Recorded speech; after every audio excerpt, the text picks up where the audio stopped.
கேள்வி ஒன்றாக இருந்தாலும் பதில் எப்படியா இருக்கும், ஆளுக்கு ஏற்ற மாதிரி மாறுபடும். நேரில் வந்துட்டால் என்ன பண்ணிடலாம், எல்லா கேள்வியும் கேட்டு தெளிவாக, அதுக்கு தான் சத் சங்கம். என்னுடைய நோக்கம் எல்லாம் மனிதர்கள் எல்லாம் மகிழ்ச்சியாக இருக்கணும், அவ்வளோதான். பிறவி மூப்பு.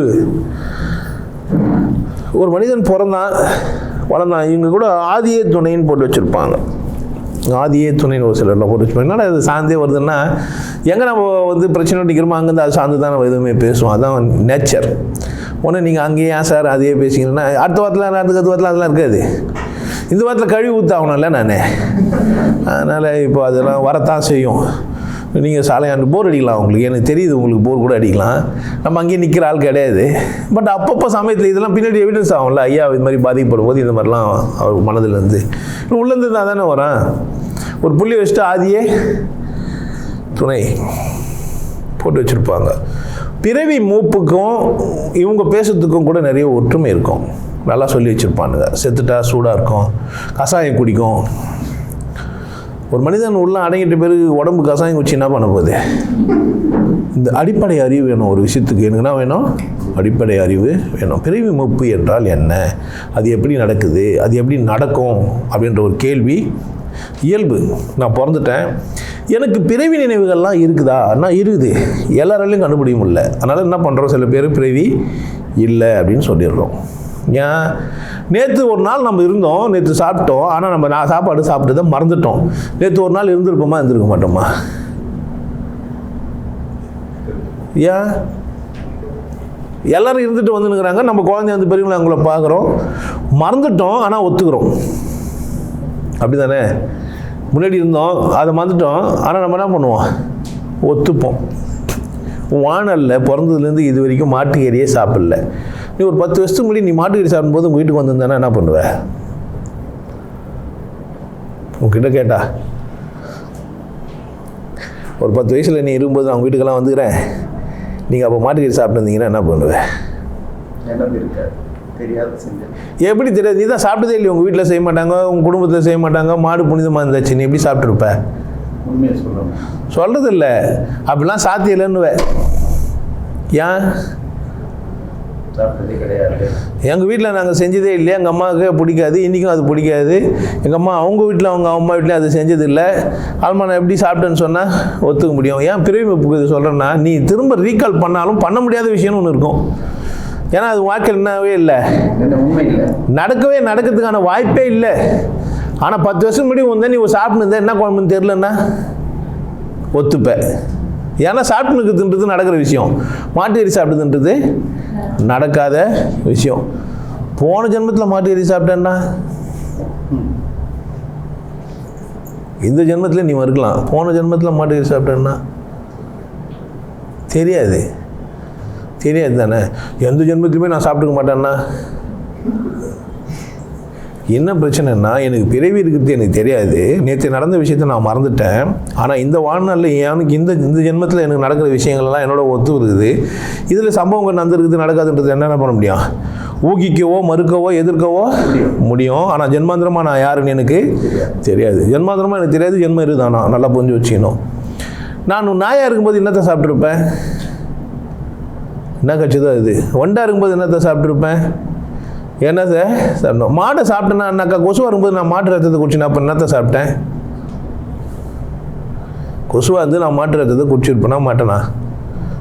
அப்போ மாட்டு சாப்பிட்டது அர்த்தமாவாதா? ஃப்ரை பண்ணி சாப்பிட்டா தான் அப்படிலாம் இல்லை. ஸோ ஜென்மத்தில் நான் என்னென்ன பண்ணேன்னு எனக்கு தெரியாது. எந்த லிங்க்னா எப்படின்னா இருக்கலாம்.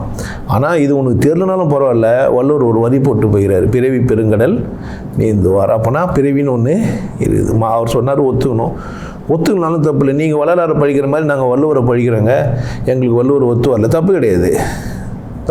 நான் உங்களை வந்து ஏன் வள்ளுவரை அப்படின்னு நான் சொல்ல மாட்டேன். உன் இஷ்டம், உன் புரிதல் நிமித்தமாக நீ என்ன பண்ணலாம், யாரையும் மறுக்கும் அதிகாரத்தோடு தான் இருக்கிறேன். ஸோ பிறவி எனக்கு இருக்குதுன்னு எனக்கு புரிஞ்சால் தான் நான் பிறவி முடிக்கணுன்ற நினைப்பே வரும். எனக்கு பிறவி இருக்குதுன்னே தெரியாது அப்போ நான் இன்னும் பிறவி எடுக்க போகிறேன்னு அர்த்தம், இன்னொன்னா வாழ போகிறேன்னு அர்த்தம். ஒன்று கடகன்னு எனக்கு பிறவிதுன்னு போய் சொல்கிறாதீங்க. உங்களுக்கு அந்தளவுக்கு விசாலம் வந்துச்சுன்னா நீங்களே யோசித்து ரீகனைஸ் பண்ணிங்கன்னா மறந்து போயிருப்போம். ஆனால் பிறவி இருக்குதுன்னு நீங்கள் ஒத்துக்குனீங்கன்னா மூப்பை பற்றி பேசலாம்.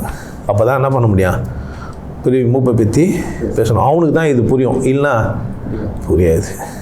அப்போ பிறவி மூப்படைகிறவன் எப்படி இருப்பான்னா ஆணவம் இருக்காது. நான் தான் பெரிய மயிறு, ஆமாம் மயிர் பெருசு தான், ஆனால் பெரிய மயிறுன்னு சொல்ல மாட்டோம். பெரிய மயிறு எனக்கு தான் எல்லாம் தெரியும், நான் தான் அப்படின்ற மாதிரி சொல்ல மாட்டோம். ஆனால் என் பேச்சு அவங்களுக்கு எப்படி புரியுது அப்படின்னு கேட்டால் அப்படி தான் புரியும்.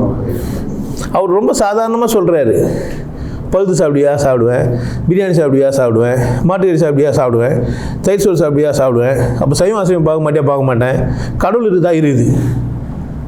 ஆச்சரியமாக இருக்குது அவனுக்கு.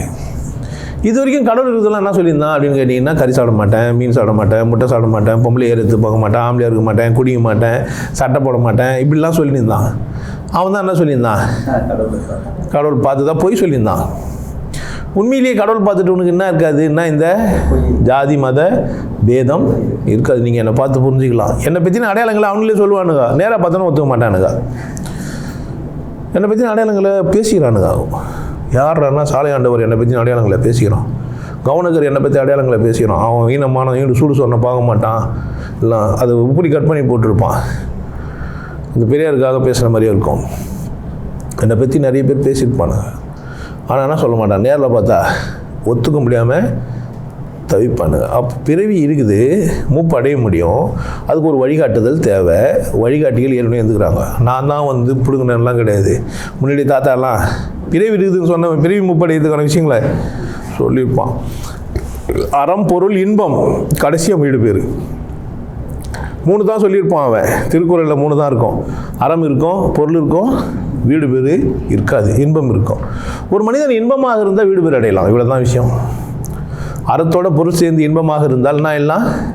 அப்போ பிறவி மூப்பு அடையணும்னா நான் என்ன செய்யணும் அப்படின்னா, என்னை நான் கொண்டாடணும். தன்னை தான் ரசிக்க தான் இருந்தானே. பயிற்சி, முயற்சி, மட்ட மசரு எதுவுமே தேவையில்லை, சட்டம் சடங்கு எதுவுமே தேவையில்லை. இறைவா அப்படின்னு சொல்லி நான் முழுசும் பரிபூர்ணமாக வாழ்ந்துருக்கணும். குற்றம் பெற்றவனாக, குற்ற உணர்வு இல்லாதவனாக நான் என்ன செஞ்சுக்கணும், என் தேவையெல்லாம் நான் என்ன பண்ணிடணும், செஞ்சுக்கணும். இப்படி செஞ்சுருக்கலாமே, இப்படி செஞ்சிருக்கக்கூடாது, அப்படிலாம் நினைக்கக்கூடாது. கோவப்பட்டியா கோவப்படணும், சந்தோஷமாக இருந்தா சந்தோஷமாக இருக்கணும், ஆணாக இருந்தியா ஆணாக இருக்கிறது சந்தோஷம் பண்ணணும், பெண்ணாக இருந்தால் பெண்ணுக்கு ஆணாக இருந்தால் நல்லா இருக்குமே நினச்சிட்டா பெரிய மூப்பு இல்லை. திருநங்கையா பிறந்தியா பரவாயில்ல, எதுவாக பைத்தியமா ஓகே, என்னவோ மனசு தெளிவானது எண்ணங்கள். நீ கற்றுனபடி வாழாமல் உனக்கு உன் உணர்வுப்படி வாழ்ந்தியானா உனக்கு பிறவி மூப்பு. இவ்வளவுதான். இதுக்கு நீங்கள் என்னவும் பண்ண வேண்டியதில்லை. பட் பயிற்சியெல்லாம் ஏன் தேவைப்படுதுன்னா, நீ கற்றுக்கிற மறந்து நீயாக இருக்கிறதுக்கு பயிற்சிகள் தேவைப்படுது. ஏன் மனம் சதா எண்ணெய் எழுப்பினே இதை அடக்கிறது எப்படி, தேவையில்லாதெல்லாம் யோசித்து அதை செய்யறது எப்படி, எங்கே போய் இருந்தால் நான் நினைப்புகளெல்லாம் ஒழிச்சிடலாம், எனக்குள்ளே வெளிச்ச உடம்பு வளர்ந்தா என்ன ஆகும், இதெல்லாம் நான் எக்ஸ்பீரியன்ஸ் பண்ணிட்டேன். நான் என்ன பண்ண முடியாது, மறுக்க முடியாது. பிறவி இல்லைன்னு என்கிட்ட நீங்கள் வந்து பயிற்சி வாங்கிட்டு சொல்லவே முடியாது. ஏன் நெற்றிக்கண் இல்லைன்னு சொல்ல முடியாது. உடம்பு வேற உள்ள இன்னொன்று வேறன்னு இல்லைன்னு சொல்ல முடியாது. உடம்புக்குள்ளே வேற ஒரு அதிசயம் நடக்குதுன்னு உன்னால் மறுக்க முடியாது. அதான் ஆச்சரியப்பட்டு போகிறானுங்க. அசிங்கமாக பேசுகிற மாதிரி இருக்குது, ஆனால் இவங்ககிட்ட ஏன் ஆள் போனாங்கன்றது தான் எல்லாருக்குமே. பேசுறது அசிங்கம், பேசுறதுலாம் அங்கே மேட்ரு இல்லை, செயல் தான். ஒரு மனிதன் என்ன பேசுகிறதுலாம் அவசியம் இல்லை. திட்டின்னு இருப்பான், கொடைப்பூச்சின்னு இருப்பான். பொண்டாட்டி என்ன பண்ணுப்பான், புறம்போக்கு எப்படியா பண்ணுறாரு, எனக்குன்னு வந்து வாட்சுது பாரு, இதை கூட வாழ்றதாகுது, சனியே ஐயோ என்னத்த செய்து கொடைப்பூச்சின்னு இருப்பான். வாயில் நினைக்கக்கூடாதுன்ட்டு. அவளும் ஓத்த நீ மட்டும் என்ன மயிர், உங்கள் அப்பா குடிகாரன், உனக்கு வாக்கப்பட்டு நான் மட்டும் என்ன பண்ணேன், எத்த வாந்தி பெருக்கி போகிறது, என் வாழ்நாள் முடிஞ்சு போயிடுச்சு, உனக்கு செஞ்சு போட்டே செத்து போனேன்னு அவளும் நின்றுப்பா, அவள் துவச்சி நிற்பா. இப்போ இங்கே என்ன நடக்குது, அங்கே பேசுறது இல்லை விஷயம், ஆனால் 2 பேருக்குள்ளே என்ன இருக்குது, பரஸ்பரம் புரிஞ்சிச்சா என்ன சொல்கிறேன்ட்டு. திடீர்னே அந்த குடம் பூச்சிங்கிறான், அவள் திடீர்னு அவனுக்கு மூக்கை துவச்சி விட்டுனுங்கிறா. அப்போ பாசம், அன்பு, பரஸ்பரம்லாம் செயலில் தான். இந்த மாதிரி நீ ஒரு வாழ்க்கை வாழ்ந்தேன்னு வச்சுக்க, எங்கே தான் மூப்பு தான். அப்போ மூப்பு அடைகிறேன்னா சொல்லிட்டு போவ. உடம்புல கொஞ்சம் நேரம் உஷ்ணம் இருக்கும், அதுக்குன்னு அப்படியே இருக்கும்லாம் கிடையாது. அதுக்குன்னு உடம்பு வச்சுன்னு அப்படியே வச்சுன்னு சுற்றின்னு வரணும்னு அவசியம் இல்லை. அதை வச்சுட்டு சுற்றி வந்து நிற்கணும் அப்படிலாம் அவசியம் கிடையாது. உடம்புல இருந்த கொண்டாண்ண மதிச்ச இப்படி போய்ட்டு எல்லாராலையும் மூப்பு அடைய முடியும். இதுக்கு என்ன பண்ண வேண்டியது இல்லை, சாப்பிட்றதுல வாழ்கிறதுல இதிலெல்லாம் இல்லை. எல்லாம் நல்லா இருக்கணும்னு நினப்பு மட்டும் விடக்கூடாது. எதை மட்டும் விடக்கூடாது, எல்லாரும் நல்லா இருக்கணும். எல்லோரும் நல்லா இருக்கணும். நீ எப்படி இருக்கணும், நீ நல்லா இருந்தால் தான் சனி எல்லாம் நல்லா இருக்க முடியும். எல்லாம் நல்லா இருக்கணும்னு நினைக்கிறியே, உன் கண்ணு சரியில்லைன்னா எப்படி யாரை பார்த்து நல்லா இருக்கணும்னு சொல்லுவேன்? உன் காது கேட்கலைன்னா அலற சத்தம் உனக்கு எப்படி கேட்கும்? உன் கைகள் சரியில்லைன்னா அடுத்தவங்களை எப்படி தாங்குவே? நீ வாழலைன்னா அடுத்தவங்களை எப்படி வாழ்வே? கேரியர் கைட்டி விட்டு சைக்கிள் ஓட்டி மாதிரி யார் ஏற்றியும் போவேன்? சனினே சைக்கிள் என்ன இருக்குண்ணா? கேரியர் இருக்கணும். அப்போ உன் சைக்கிள் எப்படி இருக்கணும்? காற்று ஃபுல்லாக இருக்கணும். அப்போ தான் என்ன பண்ண முடியும்? டபுள்ஸே ஏற்ற முடியும். அப்போனா எல்லாம் நல்லா இருக்கணும்னா நீ எப்படி இருக்கணும்? எல்லாம் நல்லா இருக்கணும்னு நினச்சினவே நீ நல்லா இருக்கணும். நீ நல்லா இருந்தால் தான் நீயே நாரி பட பல்லு வளர்க்காம ஊற்ற பல்லோட வந்து பேசிக்கிற. நல்லா இருக்கணும்னு நினைப்பா இது நல்லா இருக்கணும்னு நினச்சா என்ன பண்ணும் ஆட்டோமேட்டிக்காக? ஏன் அவங்க நல்லா இருக்கணும் பேசுகிறவங்க போய் அங்கே போய் நான் வாய் தந்த கப்பல் நாற்று வச்சேன் என்ன ஆகும்? நல்லா இருக்காது. நல்லா இருக்கணும்னு நினச்சேன்னா 4 இட்லி எடுத்துன்னு போவேன், 6 இட்லி எடுத்துன்னு போவேன். உனக்கு 4 2 யாருன்னா வழி போக்கிற வரும் உங்களுக்கு. இவ்வளோ தான். நல்லா இருக்கணும்னு நினச்சாவே நல்லா இருப்பேன். மூப்பாடைன்னா எல்லாம் நல்லா இருக்கணும்னு நினைக்கணும். சட்டம் மட்டை சயிறு இது சொல்லுங்கிறது இப்படி இப்படி இப்படி இந்த மாதிரிலாம் என்ன பண்ண? ஐயோ கொடுமை அதெல்லாம். அவங்க பார்த்துட்டு உடனே கம்ப்ளைண்ட் பண்ணுறாங்க, சார் எங்களுக்கு வந்து மனம் புண்படுது மற்ற ஏன்டா இல்லை கேட்பாங்களா கேட்க மாட்டாங்களா? அப்போ அது மாதிரி பார்த்தா மூப்படைய முடியாது.